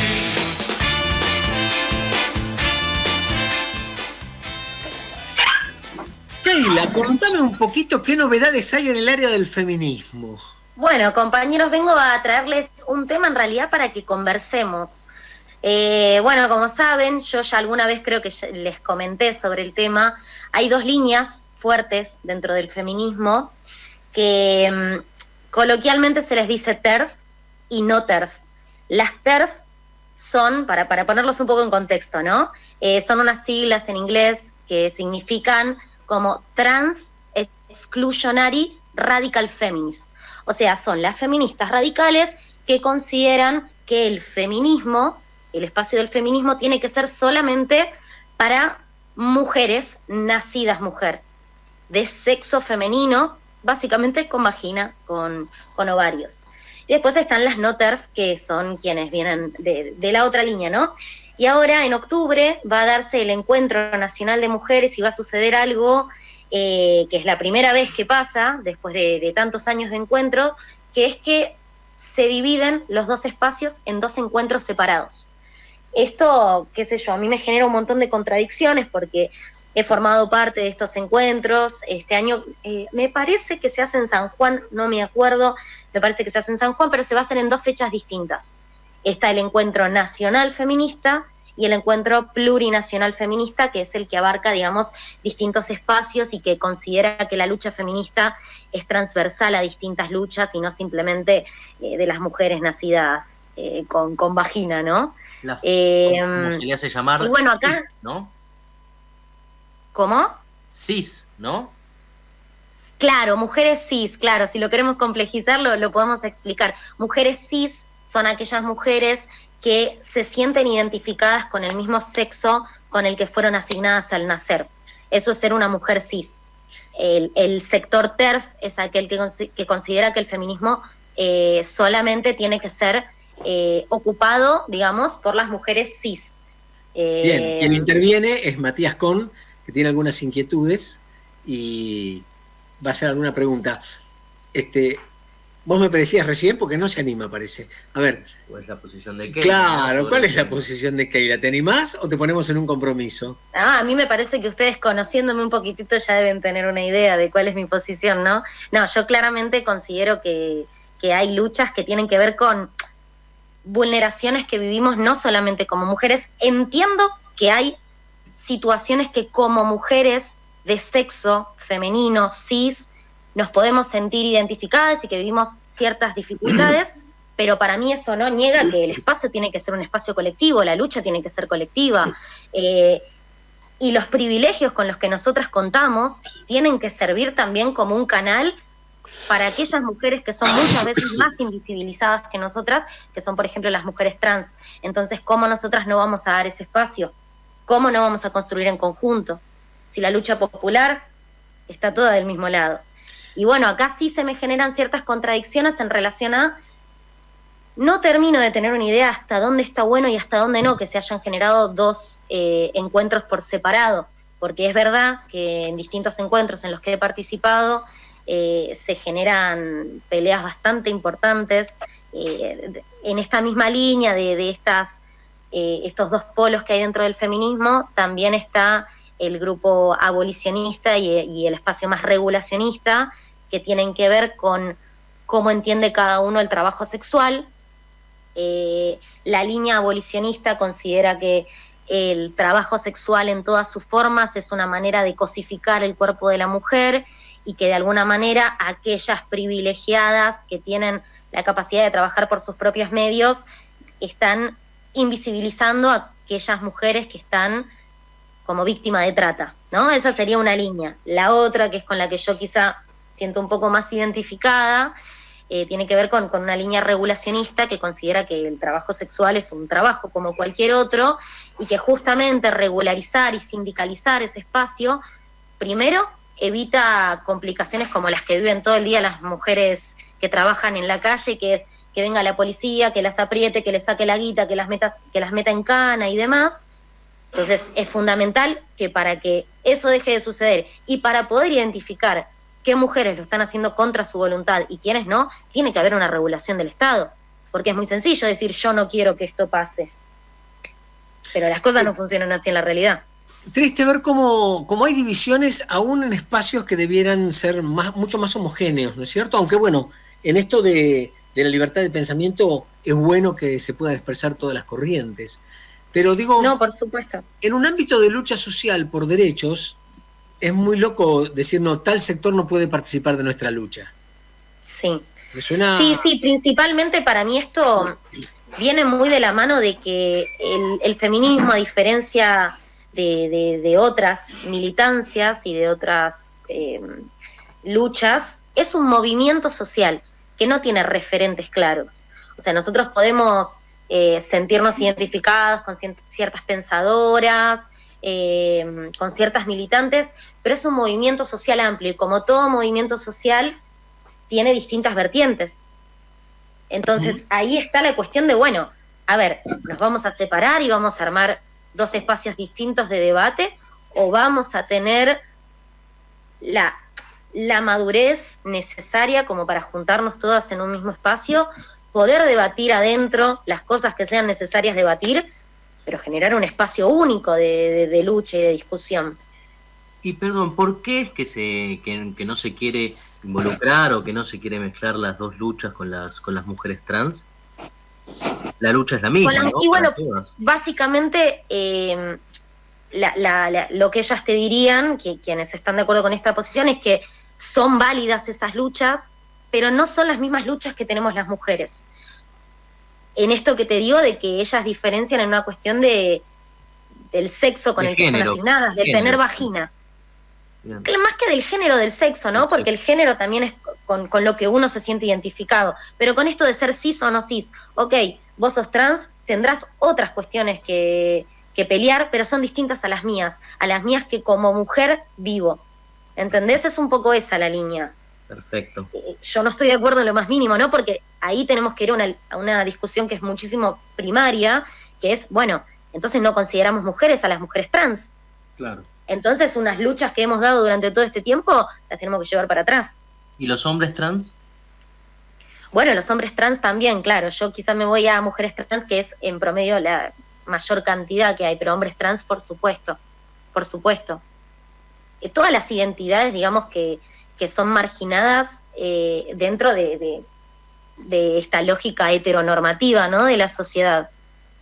Sí, y estas luchas también, estas diferencias llevadas a ese extremo de dos reuniones separadas, alimentan también estas posiciones que tienen algunos sectores sociales respecto de que el feminismo distrae la conciencia social. ¿Sí? No es parte de la lucha popular, sino que distrae del eje de la lucha popular. ¿Es claro, así, bueno, Roberto, como lo expreso bien, Roberto? Sí, no, yo después quería preguntarle algo a Keila o una pequeña reflexión, ¿no? Dale. No, recapitulando lo que decía, no me queda ninguna duda de qué lado, de por qué estás acá, por qué estás en este espacio, me queda clarísimo cuál es tu posición. Ahí llegó Oscar Pacios. Bueno, pero sintetizando, yo lo que pienso es que los dos grupos que vos nombraste al principio expresan realidades políticas y reflexiones políticas y hacen política. Lo que ocurre es que lo que me da la impresión es que la que no acepta, digamos, la que entiende que es una lucha específicamente de ese grupo y nada más, me parece que tiene el temor de ser cooptada el grupo, de ser contaminada por otro tipo de espacios que seguramente para ellos no son los más importantes. En cambio, el grupo, supuestamente donde creo que debes estar vos y tu sector, entiende que hay una transversalidad de la lucha política, de la lucha social, que se expresa en los cuerpos de ustedes. Y cada uno de esos cuerpos implica un compromiso, no solamente con vindicar todo lo que tiene que ver con la mujer, con el sexo y con la sexualidad y con todo eso, sino que además se involucran inteligentemente en otros planos, porque en última instancia pueden incorporar a su lucha sectores que las van a reconocer como tales si las incluyen, pero si se las excluye por el motivo que sea, se van a quedar un poco más aisladas. Y a mí me parece que desde ese punto de vista es inteligentemente político, digo, estar en ese plano que estás vos. Esa es la idea que me da, pero no tengo... Es un tema que para mí tenemos para debatir largo rato, y bueno, próximamente en octubre y en noviembre van a ser estos encuentros, así que podemos continuar debatiéndolo la próxima. Creo que está muy bueno esto y hay mucho para debatir. Y también destaco, ¿no?, que en el Proyecto Cultural Maíz, siendo de dos generaciones totalmente distintas, el objetivo que es la lucha social y la empatía, ¿no? Porque a pesar de ser de dos generaciones distintas, tener conceptos distintos, vocabularios distintos, a mí me gustaba cómo Roberto Paiva hablaba de grupos por no animarse, o estos miedos que tenemos, ¿no?, de hablar hoy en día de generaciones, de otras generaciones. Lo destaco como una lucha social de todo tipo de edades, género, sexo, y creo que el Proyecto Cultural Maíz tiene que seguir esa línea de... Es que la matriz de lucha me parece que es la misma y nos atraviesa a todas las generaciones. Después se va complejizando, pero la matriz es la misma. Sin duda. Bueno, yo propongo a futuro, porque ya lo veo ahí a Oscar Pacios, que ha tenido la amabilidad de conectarse desde la calle, todavía no llegó a su casa. Quiero que lo escuchemos. Propongo a futuro tratar de entrevistar estas dos opiniones. Si no podemos reunirlas en un debate, al menos entrevistarlas para tener más información. Dale, Keila. Tengo conocidas de ambos sectores, así que sí. Seguro que sí. Por supuesto. Seguro que sí. Seguro que sí. Y quiero darle la bienvenida a Oscar Pacios, miembro de FIPCA y de Proyecto Cultural Maíz. Oscar, ¿nos escuchás? ¿Podés participar desde la calle? Sí. Buenas noches, compañeros, y disculpen, lo que pasa es que estoy llegando a un bar donde ahí va a tener más luz y igualmente puedo participar sin problema. Ningún problema. Los oyentes de la radio no te ven, así que no saben que estás casi a oscuras, pero te escuchan clarísimo. Sabemos que esta semana hubo novedades judiciales respecto del tema del lago escondido y la apertura del camino. ¿Cómo lo están viviendo ahí en FIPCA? Mirá, fue un fallo que objetivamente correspondía, pero que no lo esperábamos, ya que como el Poder Judicial está tan... Bueno, perdimos el contacto con Oscar. Oscar ha tenido la amabilidad de comunicarse desde la calle, porque no llegó a su casa todavía, y debe tener muy mala señal. Sí, se lo escucha. Dayana, te voy a pedir que lo silencies. Lo veíamos como muy... Y sin embargo, si tuvimos el fallo fue, en realidad... sí, ahí está, ya se cortó. Decía que el fallo fue un pedido de ejecución. En realidad, el juicio por el acceso al lago se estaba ganado en 3 instancias. Esto era el pedido de ejecución y fue dado a favor de Odarda, que es la que presentó el pedido para el recurso para que se abra el camino, ¿no? El camino lo tendrían que abrir de acá a 90 días. Igualmente van a presentar seguramente un amparo para dilatarlo, pero igualmente es un triunfo porque nos permite, movilizarnos y tener más recursos como para pedir amparos para tratar de ingresar el día 91, que es el 13 de diciembre. Así que estamos viendo para el día 91 viajar y ponernos de alguna forma con la militancia y con la militancia y los recursos judiciales como para que nos permitan el acceso por Tacuicí. No obstante, estamos armando la marcha, la 7ª marcha, que se va a dar en el mes de febrero, y estamos viendo también la posibilidad de ingresar por ambos caminos, ¿no? Tanto por la montaña como por el Tacuicí. Si bien el amparo, este fallo nos habilita a poder ingresar para de alguna forma tener el acceso legal, más allá de los recursos que ellos nos puedan imponer, vamos a seguir avanzando y tenemos confianza de que se va a poder hacer el ingreso por Tacuicí y por montaña. Ojalá que sí. ¿Qué otras acciones está tomando FIPCA? ¿En qué otro frente se está trabajando en este momento, Oscar?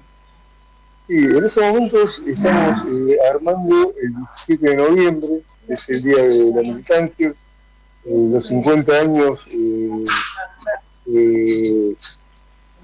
ahora un segundito, los 50 años de la toma de la Escuela Mecánica de la Armada, cuando regresó Perón a Argentina. Se va a hacer un acto en la ESMA, junto con otros militares que también participaron, como Julián Licastro, que si bien no fueron apresados, pero también participaron de la movida de un sector de las Fuerzas Armadas en apoyo a la vuelta de Perón para que se democratice la Argentina. Después, el 20 de noviembre, con el tema del Día de la Soberanía, se está previendo también hacer un acto en Vuelta Obligado conjuntamente con la Mesa por la Soberanía, con Mempo Bernier y con Peretti, bueno, todos los compañeros y compañeras que participan de la mesa, con el apoyo inclusive de Axel Kicillof.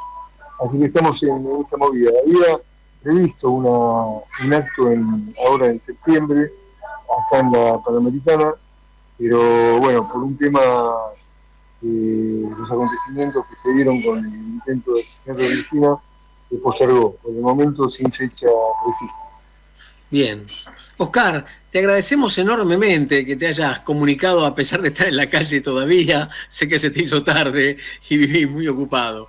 Queríamos escuchar tu voz y... No, el agradecido soy yo y bueno, pido mil disculpas por haberme conectado tarde, pero bueno, espero el martes próximo, bueno, participar del programa como oyente y bueno, eventualmente poder dar alguna opinión en los temas que se tratan.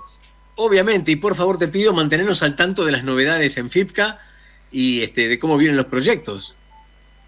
Estamos Perfecto. todos allí Bueno, apoyando entusiastamente. Bueno, muchas gracias, saludos Roberto, que te veo. Bueno, Abrazo, Oscar.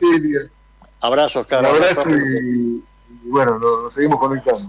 Gracias, gracias Oscar. Un abrazo enorme. Chao, suerte. Hasta luego. Y le damos la bienvenida a Ariadna Zambucetti. Hola, ¿cómo están? ¿Todo bien? Todo muy bien, Ariadna. ¿Cómo estás vos? ¿Cómo te trata esta noche? Todo bien, acabo de salir de un curso ambiental. Ahora recién se conectó Sofi, nuestra invitada, que hablar un poco de ahora del rol de la juventud, el espacio que ocupamos en situaciones de debate, en la política y bueno, en cuestiones ambientales, que es lo que más me involucra a mí y a Sofi también. Bienvenida Sofía Álvarez. Hola, buenas noches. Muchas gracias por la invitación al programa. Bienvenida, Sofía. Gracias. Sofía, ¿estás conectada aquí en Buenos Aires o estás en Bolivia? Ahora estoy en Buenos Aires. Bien. Bueno, voy a dejarlas charlando a ustedes, que aquí te ha traído Ariadna Zambucetti, invitada a nuestro programa, al programa radial del Proyecto Cultural Maíz, y quiero dejarlas charlando y escucharlas con atención. Ok, Bueno, perfecto. Gracias. Bueno, Sofi, contanos un poco más o menos, vos que, vivís, toda tu vida viviste en Bolivia, ¿cuáles son los problemas que más te impactan ambientales, ¿no? ¿Cuáles son los problemas que más se viven ahí? Bueno, yo creo que en Bolivia tenemos muchos problemas ambientales compartidos con lo que es Argentina, al igual que Paraguay. No solo porque somos países limítrofes, sino porque igual compartimos como factores climáticos muy parecidos en ciertas regiones. Así que los principales problemas que tenemos en Bolivia son igual la deforestación, tenemos cambios climáticos que nos llevan a fenómenos terribles como el fenómeno del niño y de la niña. Tenemos muchos incendios forestales, mucha escasez de agua dependiendo de los territorios y creo que es algo que se comparte entre países. Claro, sí, total. Al ser países vecinos compartimos las mismas luchas, el mismo activismo. Sí. Y bueno, vos estás militando ahora en JCI. Contanos un poco más o menos qué acciones llevan a cabo y en qué ámbitos están involucrados. Bueno, JCI es una ONG a nivel mundial que está en más de 100 países y al igual que en Bolivia está en Paraguay, está en Argentina, está en China, está en muchos países. Cuestión de que esta ONG, se dedica a su misión y su visión es crear cambios positivos a través de jóvenes líderes y emprendedores. Es así que, mis padres en un principio decidieron unirse a JCI cuando eran muy jóvenes y actualmente ellos son senadores ahí. Y yo desde chiquita que veía sus reuniones, su activismo, tanto cultural como ambiental, fue que me uní igual a JCI. En realidad yo vengo desde JCI Chuquisaca, que es el capítulo o la organización local, como quieran llamarlo, que está en Bolivia. Y pues de esa OL yo me vine acá a Buenos Aires y ahora soy parte de JCI Buenos Aires, en la cual, tenemos varios proyectos, ¿no?, relacionados con el medio ambiente, con el área cultural, con el área tecnológico, y muchas veces tenemos proyectos también que tienen temas en común entre tecnología, ambientalismo y alimentación. ¿Qué temas variados? Qué temas variados. ¿Alimentación en relación con qué? ¿Con el medio ambiente, los recursos naturales, la alimentación sana? Sí, bueno, JCI hace bastantes capacitaciones y también recaudaciones de fondos. Entonces, tenemos algunos programas que los llevamos a nivel global, como son JCI Rise, tenemos el TOIP, tenemos el Leader Up, tenemos Proyecto Mi Vida. Y entre estos programas lo que buscamos es también formar gente para concientizarla más con el medio ambiente, sobre la salud mental, sobre las finanzas. Entonces son como que varios temas que tocamos. Wow, qué interesante. ¿Cómo se han conocido ustedes, la invitada y Ariadna? Sofía. Nos conocimos en realidad este año, a principio de año, en nuestra clase de folclore del Conservatorio Manuel de Falla, que bueno, las dos estudiamos música, piano, las dos. Sofi, la verdad que es una pianista tremenda, la mejor que tengo el placer de conocer.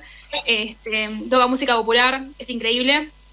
Y nada, nos conocimos ahí y nada, de a poco se fue dando que nos enteramos que tenemos las mismas inquietudes con respecto al ambiente, con respecto a el rol de los jóvenes.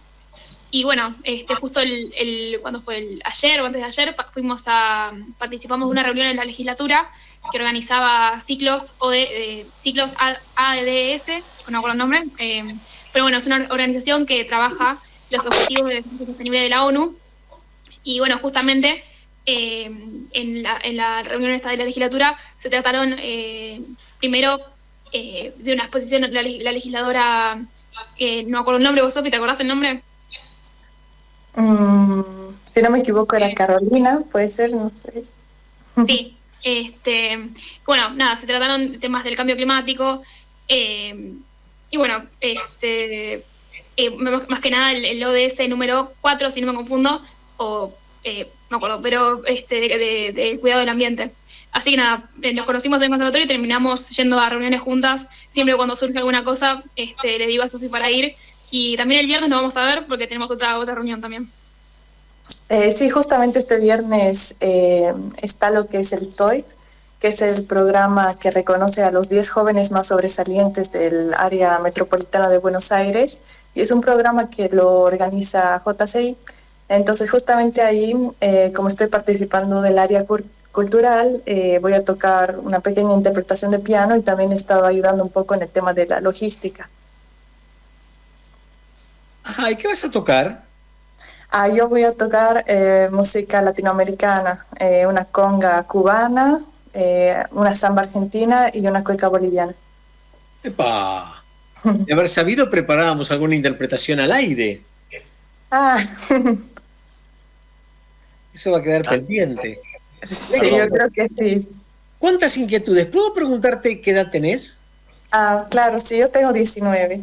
Estás en esa edad femenina que se le puede preguntar la edad todavía, ¿no? Sí, yo no me hago problema. No, ¿cómo vas a hacerte problema a los 19 años? Madre mía, qué maravilla. ¿Cuántas inquietudes?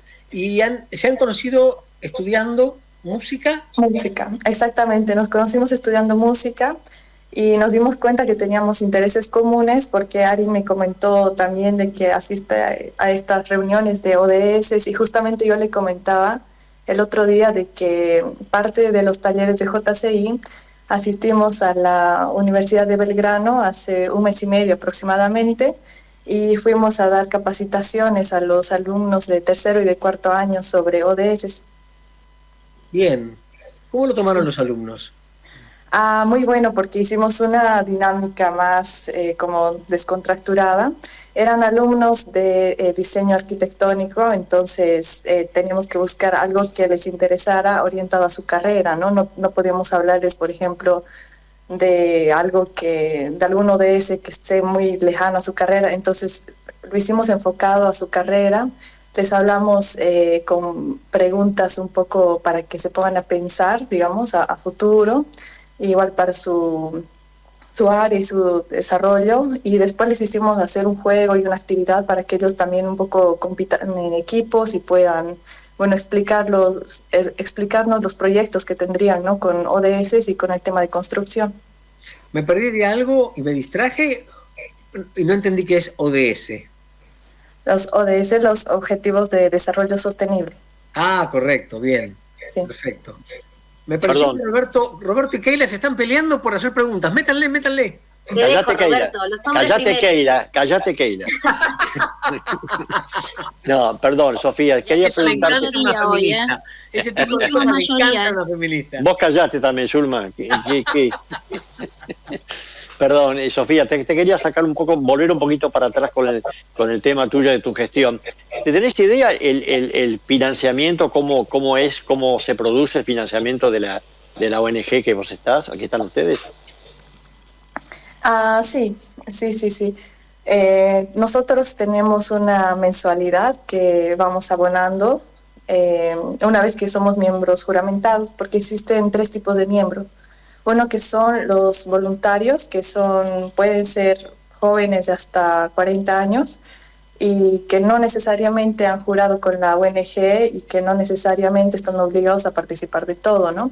Y luego están los miembros que sí juran, que son jóvenes de 18 a 40 años, y después están los senadores, que tienen como otra organización diferente.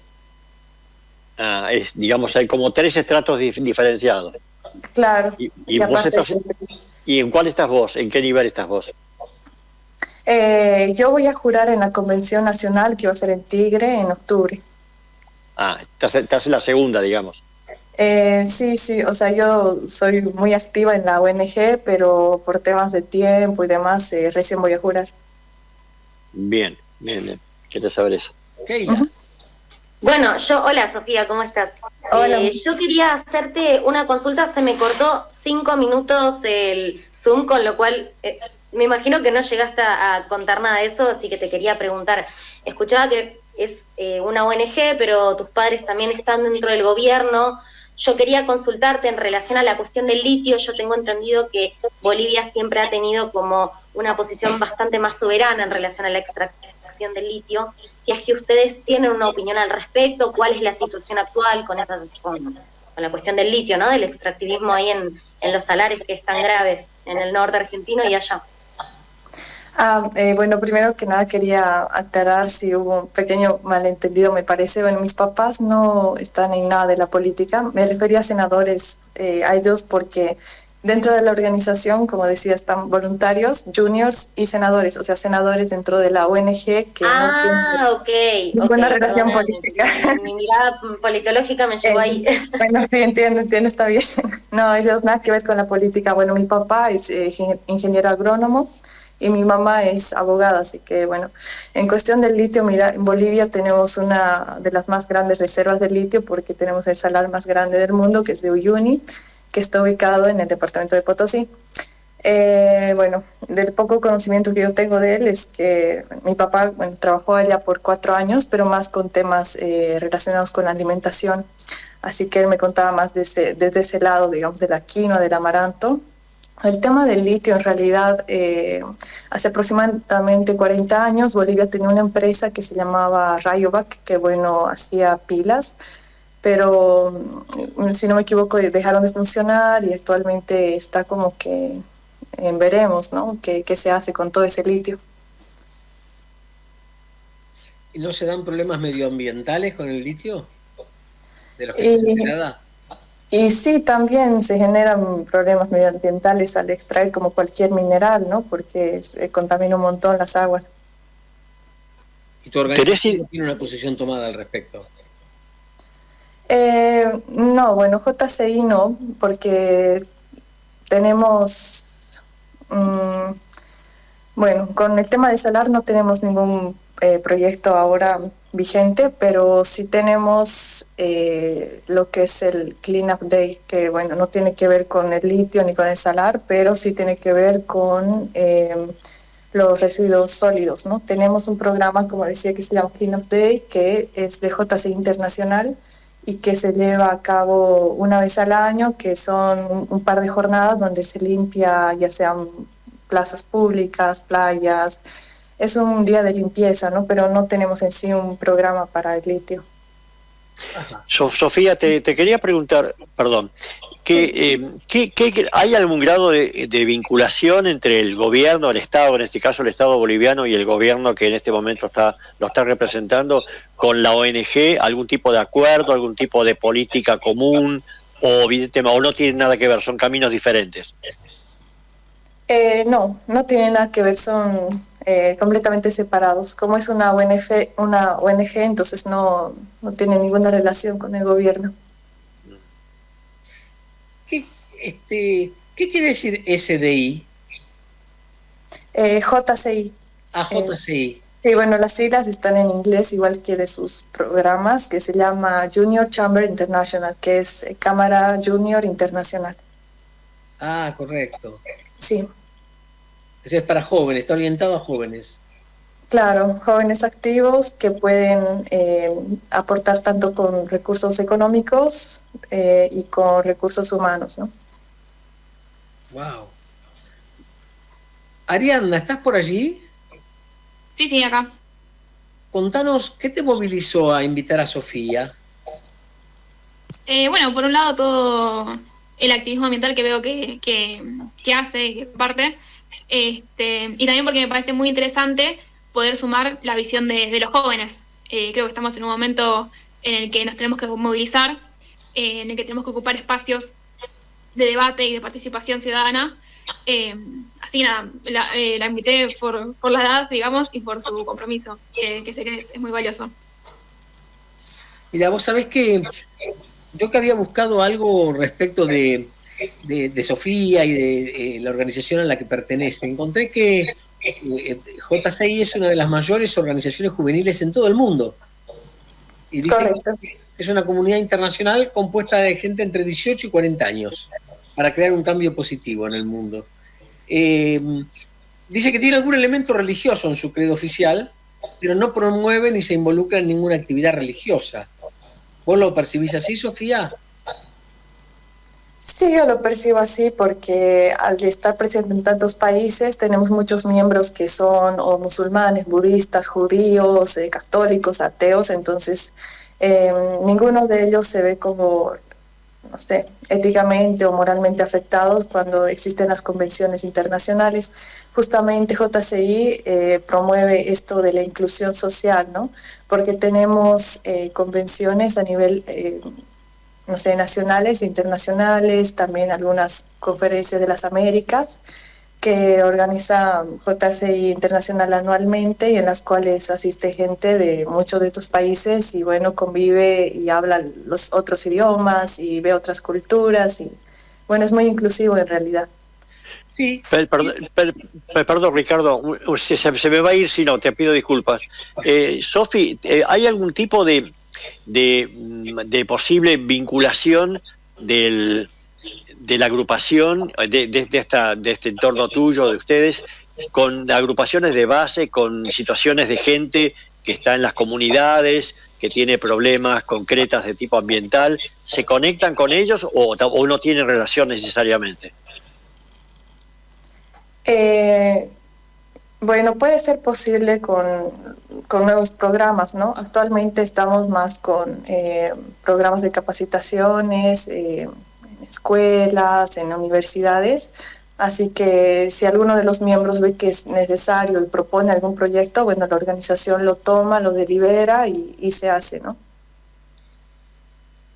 Algo que leí con asombro es que es la única ONG en el mundo con licencia de portar el mismo escudo que la ONU. Sí, bueno, la relación que tiene con la ONU es bastante interesante. De hecho, tiene una relación muy cercana con la Secretaría General de la ONU y también tiene con ECOSOC. Mira vos. Sí. Mira vos. Leí también algo de que hay un juramento que lo que vos decías, ¿no? Que prestas juramento y me pareció interesante. ¿Me permitís que lo lea? Claro. Dice: nosotros creemos que la fe en Dios da sentido y objeto a la vida, que la hermandad de los hombres trasciende la soberanía de las naciones, que la justicia económica puede ser mejor obtenida por hombres libres a través de la libre empresa, que los gobiernos deben ser de leyes más que de hombres, que el gran tesoro de la tierra reside en la personalidad humana y que servir a la humanidad es la mejor obra de una vida.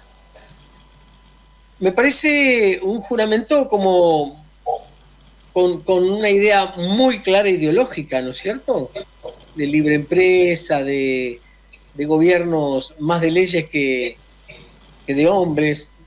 Toda una definición interesante. Sí, es bastante interesante. Para mí es como una definición y una visión de justicia social, de cambio y también de que, bueno, en realidad la ONG ha formado tantos jóvenes alrededor del mundo que inclusive han llegado a ser grandes personajes a nivel internacional. Personas como Kennedy han sido miembros de la ONG y también miembros de la realeza de Jordania han sido muy activos dentro de la organización. Sí, no quiero que suene feo porque son nuestra invitada, pero esos personajes no son los que más queremos en realidad, ¿eh? No son los que más nos gustan. Sí, tengo que decirlo. Sí, entiendo. Bueno, yo tampoco soy, afecta a ellos, pero solamente lo quería mencionar Sí. por el lado del liderazgo, y por el lado de la actividad o del impacto que hayan podido tener, ya sea bueno, malo, regular, por ese lado, ¿no? Bien. Y vos Perdón, claro. Ricardo, va a ser un desafío para el movimiento relacionar y vincular satisfactoriamente la justicia social, como enuncian, con la libre empresa. Claro, sobre todo y con las ideas de Kennedy. Terrible, y con Jordania, que es el aliado de Estados Unidos contra el pueblo palestino, ¿no? Sí, va a ser complicado. Pero bueno, me parece que parte de este juramento tiene que ver con que la juventud digamos, tenga un elemento para trabajar a favor de la tierra y a favor de las comunidades relacionadas con la tierra. Claro, porque en sí los proyectos, más que ver con políticas, hacen lo que está en las manos del capítulo o organización local en este caso, ¿no? Más que de las políticas que se van a implementar. De hecho, estos personajes que les mencionaba históricos, fueron en su juventud miembros y después, una vez involucrados en la política, pues ya no eran activos, ¿no? Justamente por pertenecer a la política. Bueno, de nuevo se me cortó, así que voy a volver a preguntar y no sé qué hablaron en ese momento. Te quería preguntar por qué elegís participar de una ONG y no de un espacio partidario, por ejemplo. ¿Qué te lleva a vos a la ONG, además de la coincidencia familiar y demás? Mira que sí participé en Bolivia, fui militante, más o menos, a los 14 años de la Falange Socialista Boliviana, que es la FSB. Yo asistía a todas sus juntas, iba a ver qué onda, un poco por curiosidad, por la edad, porque me gustaba leer muchos libros de historia y de política, ¿no? Entonces, veo que ser un personaje político o que de alguna manera decir públicamente como la orientación política puede tener ciertos pros y contras. Entonces prefiero mantenerme neutra en cuanto a eso, después de ese momento que pasé, que no fue malo. Así que ahora prefiero estar en esta ONG porque, aparte, como tú dices, de tradición familiar, es una ONG que me han brindado muchas herramientas personales, ¿no? Que es, en fin, el objetivo que tiene, que es las capacitaciones, la conexión con la gente, que es un tema que me apasiona un montón. Bien. Realmente, Sofía, interesante y se presta para el debate. Vamos a seguir de cerca las actividades de la organización a la que perteneces. Muchas gracias. Ariana, ¿querés despedir a tu invitada? Sí, gracias, Sofi, gracias por haber venido. Y nada, estaremos en contacto y me parece muy, muy valioso lo que aportás desde JCI, que sé que desde la parte de formación de líderes es muy, muy importante. Sí, antes de que me despida del programa, quería comentarles justamente, si se puede, ¿no? Este viernes vamos a estar con la actividad que es el TOIP, que en inglés no sé muy bien, que es como Top 10 Young People, que es como los 10 jóvenes sobresalientes, como les decía, de Buenos Aires, que van a estar en la legislatura porteña y recibiendo, ¿no?, su reconocimiento por 10 áreas diferentes. Tenemos el área de emprendedurismo, de cultura, de deporte, de acción social, de acción por el clima, de tecnología. Y bueno, cada área va a tener un representante que va a ser galardonado. Entonces, si alguno está con disponibilidad de tiempo para asistir, sería un gusto verlos ahí. Gracias por la invitación, Sofía. Te agradecemos muchísimo tu participación y alentamos a que jóvenes como ustedes sigan trabajando en esto. Es maravilloso. La verdad que nos alegra a los sesentones que alguien tome la posta. Gracias. Ahora vamos a pedirle a Dayana que emita un saludo que nos ha enviado un programa afín de otra radio. Y desde aquí, el programa Pensamiento Crítico y Memoria de Proyecto Cultural Maíz, enviamos un gran saludo, abrazo fuerte de todo corazón a nuestros compas del programa Vamos con Todes, quienes cumplieron hace unos pocos días 500 emisiones. Felicitaciones y vamos por más. Muy bueno, muy bueno. Gracias, Zulma, por ese mensaje. Aquel programa nos saludó y le devolvimos la gentileza. Han cumplido 500 emisiones. Un éxito, ¿no es cierto? Todo un éxito. Y se nos termina el programa. Estuvo variadito. Hoy contamos con la participación de Roberto Paiva, de Arianna Zambucetti, Sofía Álvarez, su invitada, estuvo Oscar Pacio de Flipka, Zulma Valentina Gómez, Keila Hamra, y nos despedimos. Ricardo Con los saluda y será hasta el martes que viene entonces.